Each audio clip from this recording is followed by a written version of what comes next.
Charles en campagne. Vous scrutez le monde politique, Charles, et au lendemain de la victoire des Bleus 1-0 en Allemagne, il est temps de vérifier qui avait vu juste. Qui avait le bon pronostic? J'ai peur. Car vous savez, oui, avant chaque grand match, les députés se sont livrés hier au petit jeu du prono. Et la plupart des députés interrogés dans les couloirs de l'Assemblée par BFM TV ou par LCP se sont montrés un peu trop enthousiastes.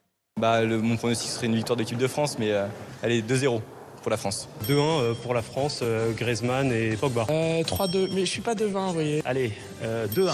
Ah, 3-1 2-1 pour la France. On est plus fort en foot et je pense qu'on est plus fort en déficit aussi. Eric Woerth, toujours blagueur, qui ne peut s'empêcher de faire une petite vanne foot et dépenses publiques. Bon, ça c'est de l'humour de députés. Ils ont tous prévu, vous l'entendez, un peu trop de buts, sauf deux. Deux députés qui ont vu juste, il faut les saluer, Pierre-Henri Dumont et Patrick Mignola. Vous avez un pronostic pour ce soir?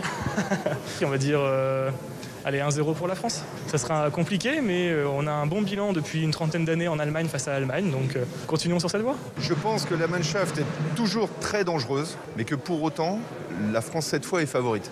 Pronostic? Pronostic 1-0 pour la France.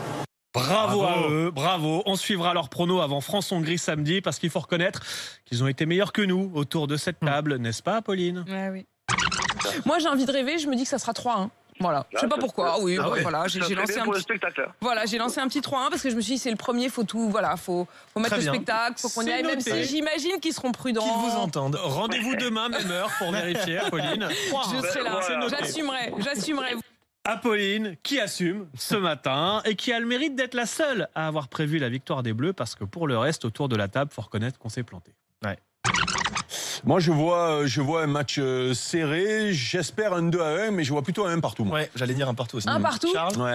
Ouais, match nul, moi aussi, je signe tranquille. Voilà. Tranquille. Une belle bande de rabat-joie autour de cette table. Il serait temps qu'on s'enflamme un peu pour les Bleus, y compris côté politique. Par exemple, je suis jaloux des Belges. Dès la semaine dernière, le Conseil des ministres de Wallonie a publié une vidéo avec cette chanson.